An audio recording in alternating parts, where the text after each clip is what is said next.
Friends, मैं JP sir, मेरे channel पे आप लोग का स्वागत है। तो जैसा कि मैंने आप लोगों को प्रॉमिस किया था कि मैंने पार्ट ए का वीडियो ऑलरेडी अपलोड कर चुका हूँ अकाउंटेंसी के इम्पोर्टेंट क्वेश्चन का, और मैंने बताया था कि पार्ट बी का मैं जल्दी ही क्वेश्चन अपलोड करने वाला हूँ।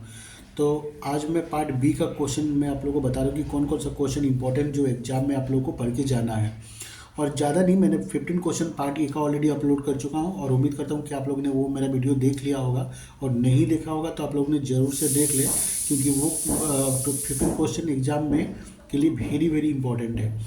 और अभी मैं पार्ट बी का बताने जा रहा हूँ कि कौन कौन सा क्वेश्चन आप लोग को एग्जाम में पढ़ के जाना है। तो सबसे पहले state 5 differences between shares and debentures. तो ये शेयर और डिवेंचर का हम लोग को 5 डिफरेंसेस बताना है, और ये क्वेश्चन एवरी ईयर एग्जाम में पूछता है। कोई एक दो अटेम्प्ट अगर छोड़ दे तो एवरी अटेम्प्ट में ये क्वेश्चन हम लोग पूछता है। तो ये वेरी वेरी इंपॉर्टेंट क्वेश्चन है, जरूर से पढ़ के जाना है। उसके बाद नेक्स्ट आ जाइए, mention the purpose for which securities premium can be utilise. तो हम लोग को बताना है कि सिक्योरिटीज प्रीमियम का पैसा हम लोग कहाँ पे यूटिलाइज कर सकते हैं हम लोग। उसके बाद में नेक्स्ट क्वेश्चन हो गया, व्हाट इज रिजर्व कैपिटल। तो ये क्वेश्चन बहुत इंपॉर्टेंट है इस बार के लिए कि रिजर्व कैपिटल क्या होता है। तो 2 to 3 मार्क्स के लिए ये लोग पूछ सकता है लोग। इसके बाद में नेक्स्ट है question number 19, what is calls in arrear. Calls in arrear क्या होता है। तो कॉल्स इन एरियर आप लोग को पता ही है कि जो भी शेयर होल्डर फेलियर हो जाता है पैसा देने में, चाहे वो अलॉटमेंट का पैसा हो, फर्स्ट कॉल का, फाइनल कॉल का पैसा हो, तो उसको हम लोग क्या बोलते हैं, कॉल्स इन एरियर। तो हम लोग को बताना है कि what is calls in arrear. और ये भी ज़्यादा ये लंबा आंसर नहीं पढ़ना है इसका, 2 मार्क्स के लिए पूछा जा सकता है एग्जाम में। नेक्स्ट है, give any 5 differences between equity shares and preference share.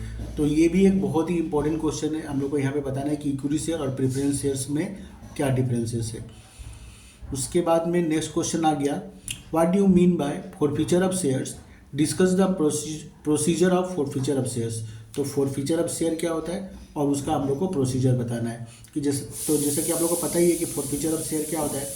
अगर कोई शेयर होल्डर फेलियर हो जाता है कॉल का पैसा देने में या अलॉटमेंट का पैसा देने में, तो कंपनी क्या करता है, उसका शेयर को फॉरफिट कर देता है। Forfeit means cancellation of share. तो हम लोग को फॉरफीचर ऑफ शेयर का मीनिंग बताना है और फॉरफीचर का प्रोसीजर बताना है कि प्रोसीजर क्या है उसका।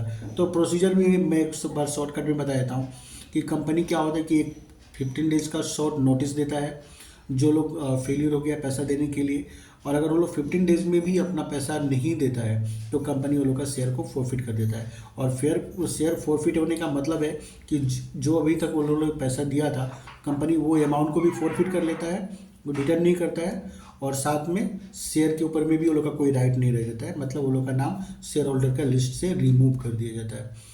इसके बाद नेक्स्ट क्वेश्चन पे आ जाइए, give the major heads on the equity and liability side of the company balance sheet. तो कंपनी का बैलेंस शीट में एक तो होता है इक्विटी एंड लायबिलिटी साइड, और ऊपर में और नीचे में होता है एसेट्स। तो हम लोग को यहाँ पे बताना है कि इक्विटी एंड लायबिलिटी साइड में कौन कौन सा मेजर हेड होता है। तो इसमें आपका 4 मेजर हेड होता है। एक तो हो गया शेयर होल्डर फंड, नंबर 2 हो गया share application money pending allotment, number 3 हो गया नॉन करेंट लायबिलिटीज, और नंबर 4 हो गया करेंट लायबिलिटीज। तो बस ये 4 मेजर हेड हम लोग को फॉर्मेट बना के लिख देना है, ठीक है। उसके बाद में नेक्स्ट आ जाइए, mention any features of debenture. तो यहाँ पे मेंशन एनी 2 फीचर्स, 2 मैंने मिस कर दिया, तो मेंशन एनी 2 फीचर्स हम लोग को बताना है डिवेंचर्स का। उसके बाद में नेक्स्ट क्वेश्चन है, what is meant by loss on issue of debenture. Loss on issue of debenture क्या होता है। तो loss on issue of debenture, जब भी कंपनी शेयर डिस्काउंट में इशू करता है या प्रीमियम में रिडीम करता है तो उसको हम लोग बोलते हैं loss on issue of debenture. तो उसके बारे में हम लोग को 2-3 लाइन लिखना है, मैक्सिमम 2 मार्क्स के लिए पूछा जा सकता है। उसका बाद नेक्स्ट क्वेश्चन है, explain the different methods of redemption of debenture. तो रिडम्पशन ऑफ डिवेंचर का डिफरेंट मेथड्स हम लोग को बताना है। उसके बाद में नेक्स्ट क्या है, what is meant by debentures, explain the different types of debenture. तो डिवेंचर क्या होता है वो हम लोग को लिखना है, और कितना टाइप्स का डिवेंचर है वो हम लोग को बताना है। इसके बाद में नेक्स्ट आ जाइए, what is common size statement, mention its 2 uses. तो कॉमन साइज स्टेटमेंट क्या होता है और उसका 2 यूजेज हम लोग को बताना है। उसका नेक्स्ट क्वेश्चन है, what is financial statement, mention its 3 uses. तो फाइनेंशियल स्टेटमेंट क्या होता है और उसका 3 यूजेज हम लोग को बताना है। तो फाइनेंशियल स्टेटमेंट में क्या क्या आता है, बैलेंस शीट हो गया, प्रॉफिट एंड लॉस हो गया, कैश फ्लो स्टेटमेंट हो गया, नोट्स टू अकाउंट हो गया।